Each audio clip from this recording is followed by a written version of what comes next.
Hey there, welcome back to Drummer Daily. This is episode number 190. Hey,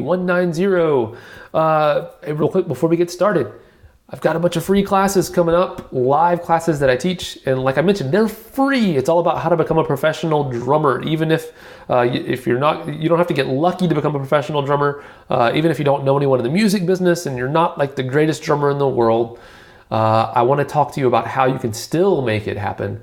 And so join me over at danielhadaway.com/class and check that out.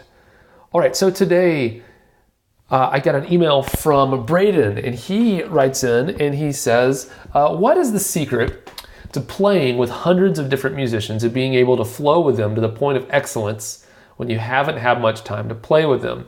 I'm thinking of like filling in for the house drummer or filling in for different bands here and there. It's an excellent question, Braden. I appreciate you writing in that question. So I've been in that situation before. As early as high school, I remember specifically. When I was maybe, I think I was a sophomore in high school, and I remember there was a musical theater production of Bye Bye Birdie. And the drummer, my friend Joey, was playing drums. I believe it was Joey. Or no, maybe it was Aaron. Doesn't really matter to you. We'll just say it was Joey for the sake of this. This podcast. There's a couple of drummers who were older than me that were great drummers, and they always did all that stuff. It was all the stuff I wanted to do someday. I was just waiting for them to graduate so I'd have an opportunity. Anyway. We'll say it was Joey. He was a drummer, but he had something else. The musical production of Bye Bye Birdie was happening, for like a week. They did 4 or 5 shows or whatever over the course of the week, so that all the parents and all the students, everyone had a chance to come see it. And because the auditorium at our school was really small.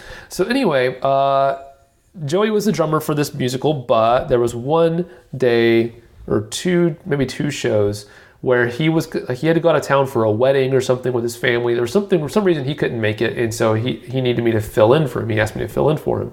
And so as early as then, everybody else in the band was the same. It was just me that was the only drummer, only musician who was different was going to be me. So I was going to have to step in with a bunch of people who've done this a bunch and been rehearsing for months and knew this stuff, backwards and forwards. And so in that situation, what I did was, I basically came to every musical performance and rehearsal that I could. From the point at which he asked me, I started coming to all the rehearsals and just sitting next to him. I didn't play anything. I just sat next to him and watched what he did, got to know the music, looked at the sheet music, kind of made sure I knew what I was doing. I had my own version of the sheet music, so I was making notes and everything, and got prepared. And then, of course, went to all the performances as well. And things went pretty well. But the first insight that I want to give you, and this is something that even as a high schooler, this worked out. And every time I've filled in this kind of situation since then, it's been the truth. And that is, when you come into a situation when you're filling in, the most important thing to remember to keep yourself comfortable and not freaked out too much is that all of the other musicians in the band that you're filling in with, they all know that you're filling in with them. And so, it's one thing, I think a lot of times we can approach situations like this where we're so afraid that it's going to be so obvious that we're not that regular person. And a lot of times, that's fine, it is obvious we're not that person. But we're not trying to sneak in and it's not like every other musician has a blindfold on and we're trying to trick them into thinking that it's the old guy playing instead of us. Everyone on stage knows that you're the new guy, you're the different guy. And at least in most professional situations, now there's unprofessional situations which we'll get to in a minute, but in a professional situation, every other musician is going to go out of their way to make sure that things work well with you being the new guy, you being the fill-in. So what that means is they're going to help simplify things. They're going to give you cues. They're going to help you help them. So that's one thing to keep in mind is that So the other situation is if it's not a professional situation. If it's not a professional situation and the guys there aren't helping you help them, you can only do the best you can do. There's two things you have to keep in mind. Number one is, naturally a drummer is the leader. So you have to take charge. You have to come in with confidence and play like you know what's going on. And that's really important in a situation where, again, like the other players maybe aren't behaving in a very professional way. You have to come in with confidence that, and it's not arrogance, but it's confidence that you know what you're doing, even if you don't, and that you're ready to lead and do things. And you have to be okay with thinking, you know what, this might be different than the way that they're used to, but it's the best I can do with what I've been given, the information I've been given, and the situation I'm in. And so I'm going to lead this band as best I can. And that'll work most of the time. In really tough situations, that won't even work. And it's just not really, I wouldn't call it a disaster, but sometimes things just don't work really well. They don't gel. And if it's an unprofessional situation, I mean, the other musicians aren't really acting professionally and things aren't working well, you can't get too down about it, because remember that if they're not acting professional around you, they're probably not behaving professionally around anybody else, which means that those people, those musicians, basically, what does it matter if you don't impress them? Because they're not the ones who are going to hire you. They're not ever going to get hired by anybody else because they don't behave professionally. They might have this house gig or whatever it is, but they're not ever going to go on to do bigger and better things.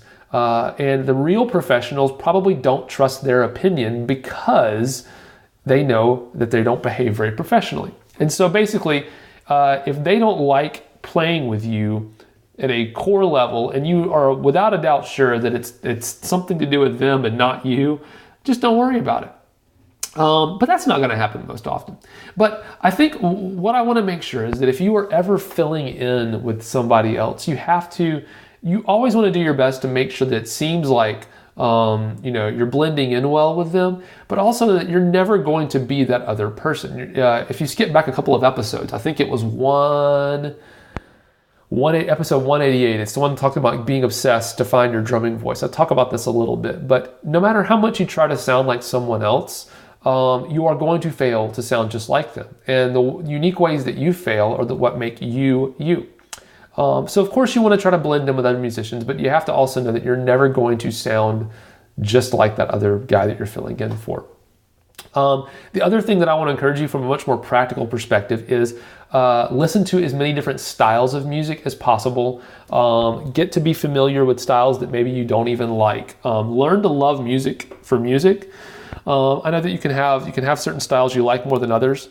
For example, I don't listen to a lot of country music, but I listen to enough of it to kind of know the cliches and the kind of the standard starts and stops. Same thing with jazz music or blues. I don't listen to a lot of that kind of music, but I know the basic accent patterns and where things, will stop. And so if I hear a country song from the 80s, I know there's going to be a cross stick sound somewhere, probably in halftime. The whole thing's probably going to be in halftime. So you can kind of fake your way through by being familiar with kind of the cliches of a certain musical style. So become a music fan. That's something you can do no matter what situation you might find yourself in. That's a way you can always prepare for a situation that you may not even know is coming, is by becoming a music lover or maintaining your love of music in all different styles of music. So I hope that helps, Braden. And hey, if you have a question that you'd like me to answer on the podcast, just send me an email, daniel@danielhadaway.com, or just go to danielhadaway.com and click on the contact button. Or find that form on my site, and you can fill that out, and I will do my best to answer it here on the podcast. Thanks for joining me. Go out there, play some drums, have some fun, do your best, and know that it's never going to be perfect, but keep trying to make it perfect. All right. Thanks for joining me. Bye for now.